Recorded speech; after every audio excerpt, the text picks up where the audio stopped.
School of Management Studies IGNOU presents an audiobook on the course MMPC 002 Human Resource Management for MBA program. Presenting Block 1, Introduction to Human Resource Management, Unit 1, Concept and Evolution of HRM, Part 1. Learners, in Part 1, we will discuss Introduction, what is HRM, Evolution of HRM, and Objectives of HRM.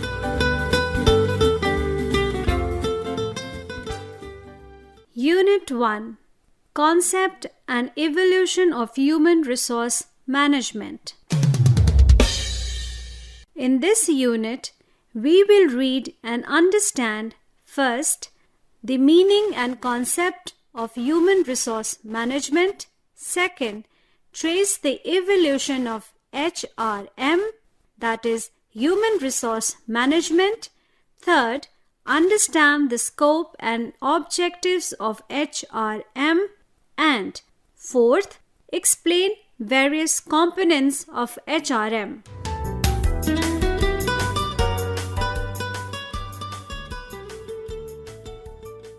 Introduction. Quoting Mr. N.R. Narayanan Murthy, founder, Infosys Limited, he said, "You must treat your employees with respect and dignity because in the most automated factory in the world, you need the power of human mind. That is what brings innovation. If you want high-quality minds to work for you, then you must protect the respect and dignity." Among the 5 M's of management, namely men, money, machines, materials, and methods, HRM deals with the first M, men. Men are what we refer to as human resources. Human resources are an organization's most valuable and unique asset. Human resource management is a dynamic and challenging task for any organization, especially in the age of globalization and rapid technological change. As a result, all managers must be aware of the concept of HRM and its significance in the workplace. This brings the first unit of the course on HRM. We shall cover the evolution and concept of HRM along with its objectives and scope. As a field of management functions, HRM has undergone many changes over the years, giving it a strategic role in an organization.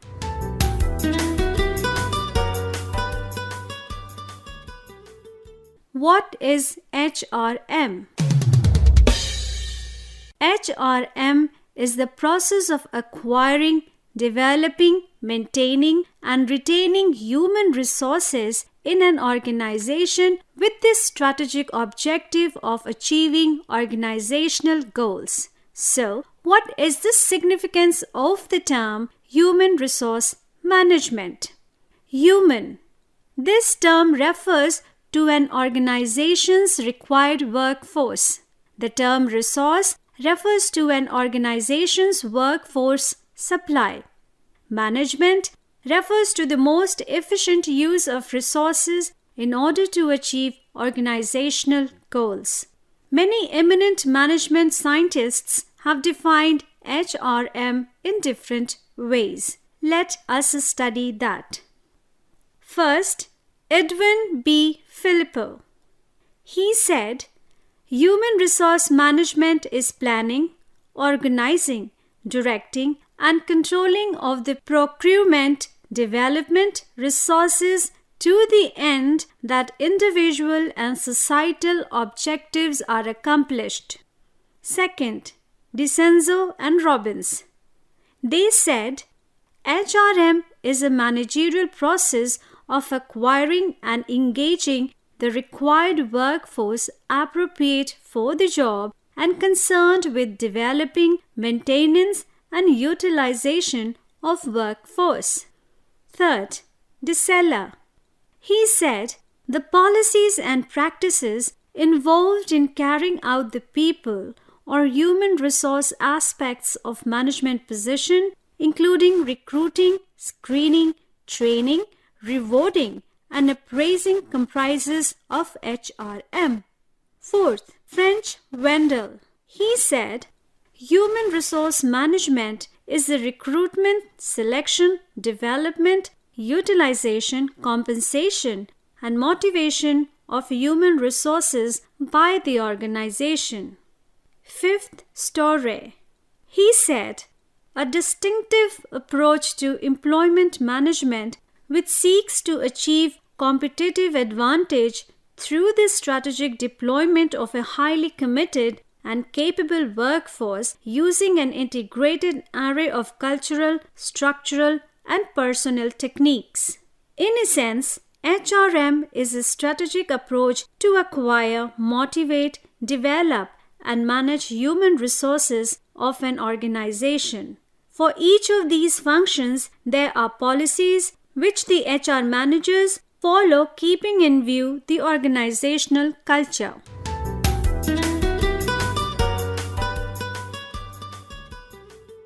Evolution of HRM. HRM has evolved from the personnel management. Going back to the roots of evolution of personnel management, the contributions of psychologists and management experts such as Elton Mayo, F. W. Taylor, and Robert Owen play a significant role. Elton Mayo was the founder of the human relations movement in the 1920s. In the famous Hawthorne study, he measured the relationship between productivity and the work environment. He emphasized the influence of human relations on worker productivity. Similarly, Robert Owen is considered to be the creator and initiator of reforms introduced for workers. He introduced the principle of 8 hours work per day. Owen recognized the importance of improving working conditions in the workplace and its impact on worker productivity and efficiency. Also, worth mentioning is the contribution of Frederick W. Taylor. Taylor has developed a differentiated compensation system that rewards employees with higher performance levels that are still used in the company. He promoted scientific management through 4 principles.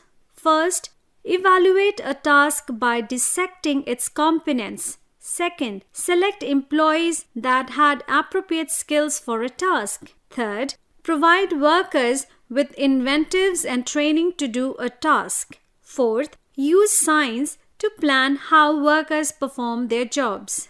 Human resources approach.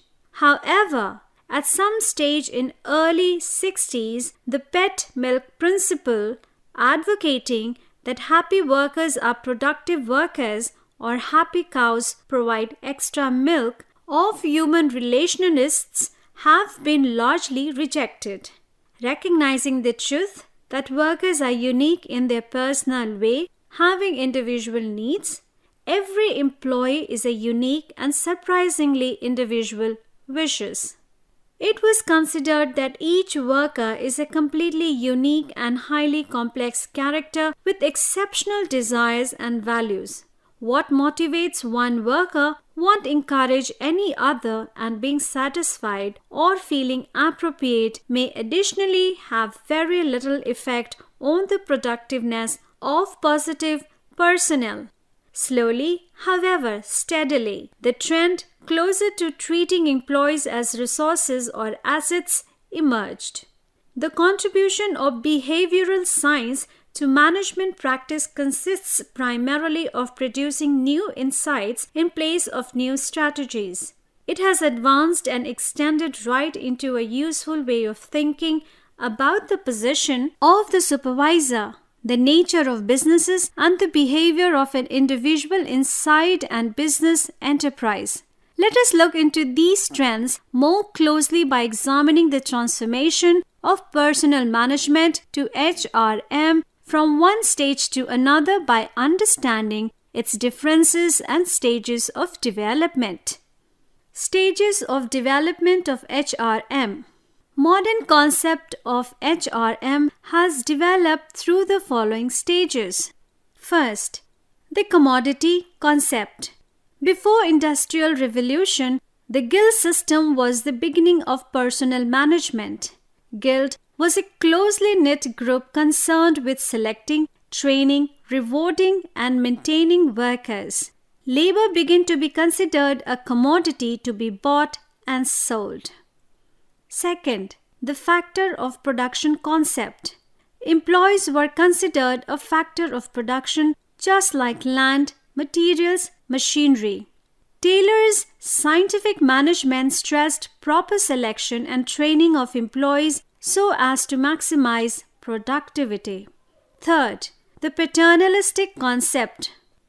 Employees organized together on the basis of their common interest and formed trade unions to improve. Also, employers began to provide schemes to workers. Employers assured a fatherly and protective attitude towards their employees. Fourth, the humanitarian concept.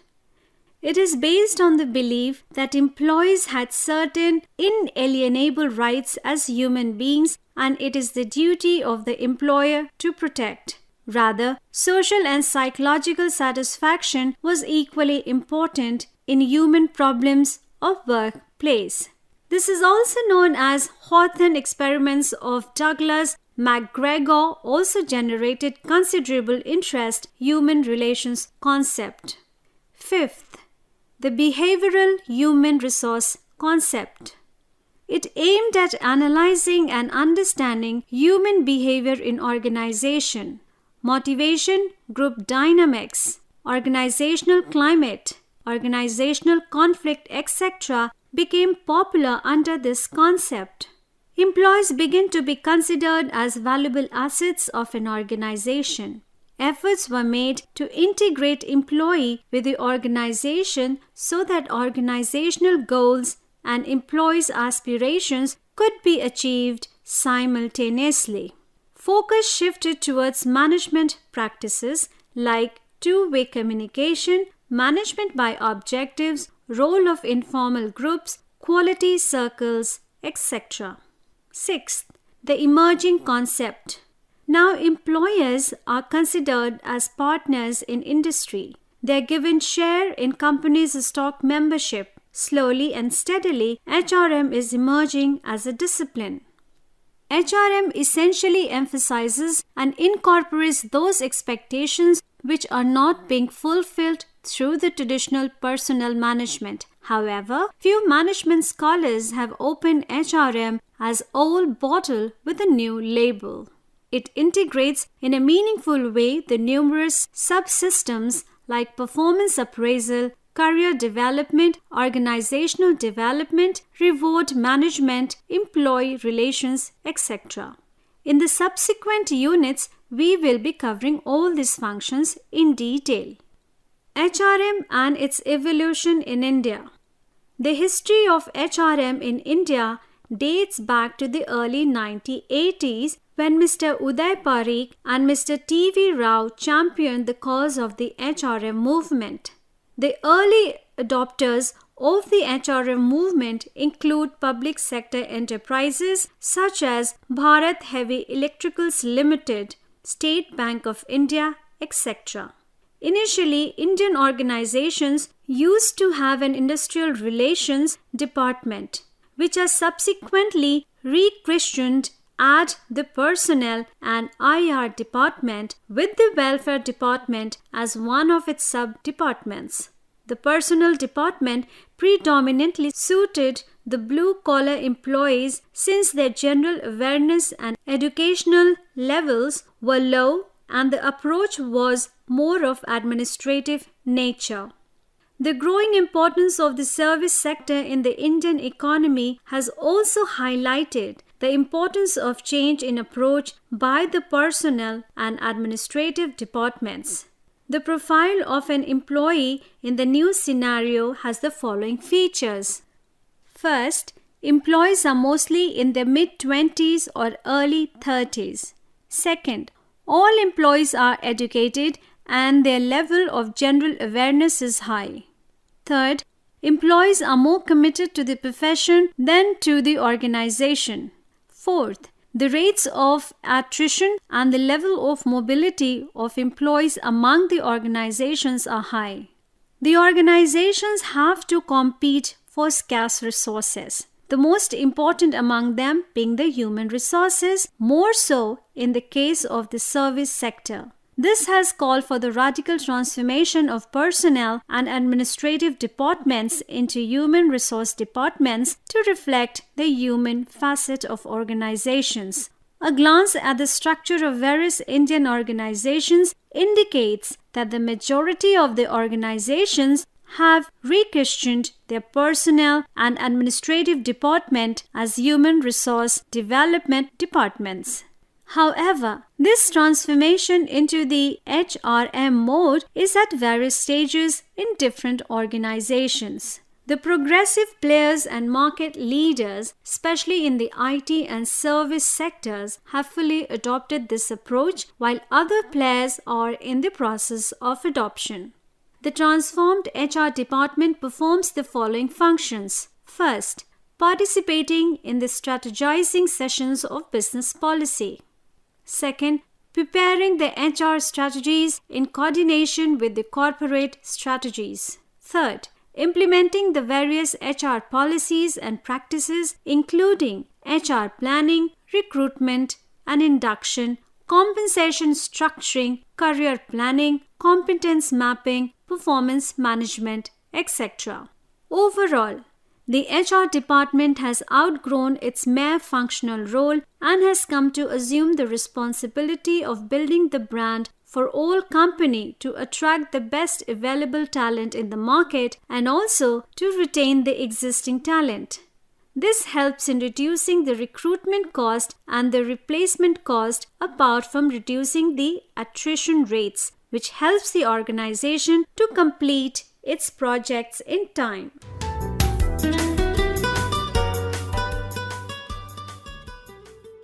Objectives of HRM. The primary objective of HRM is to make certain the provision of competent human resources in the business enterprise so that it will contribute in reaching organizational objectives. According to Scott, Clothier, and Spriggle, the objectives of human resource management in an organization is to obtain maximum individual development, desirable working relationships between employers and employees, and to effect the molding of human resources as contrasted with physical resources. Apart from this, there are other objectives too. Specifically, HRM objectives are fourfolds: societal, organizational, functional, and personal. Societal objectives.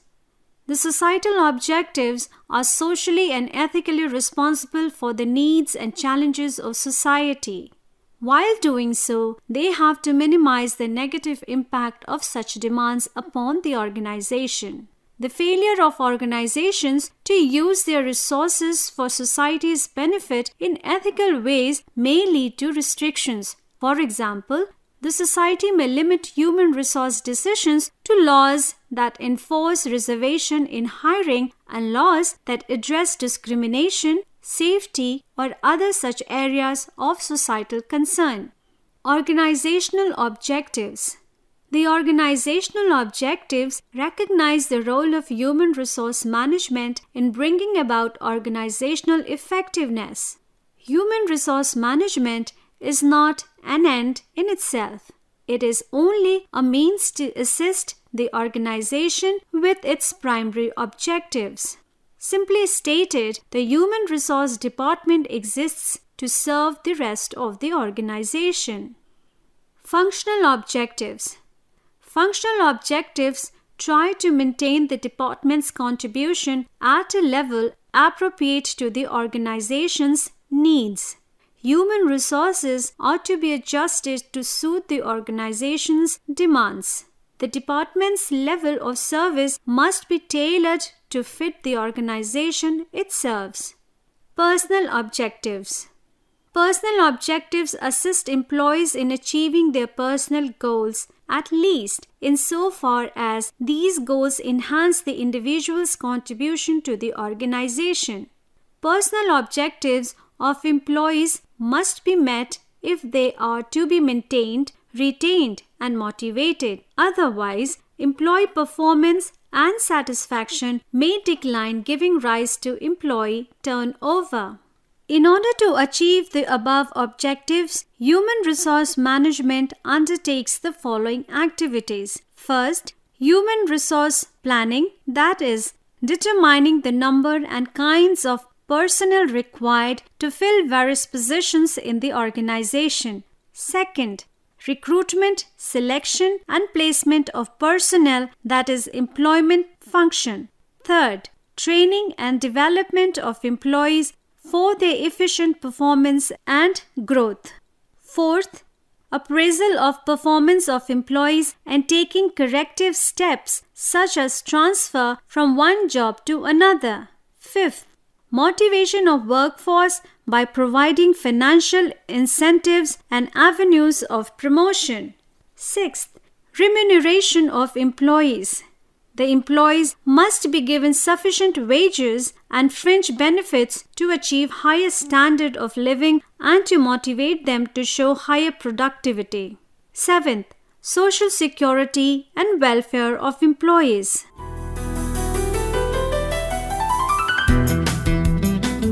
You are listening to audiobook by School of Management Studies IGNOU for MBA program. Course code MMPC 002 Human Resource Management Unit 1 Part 1.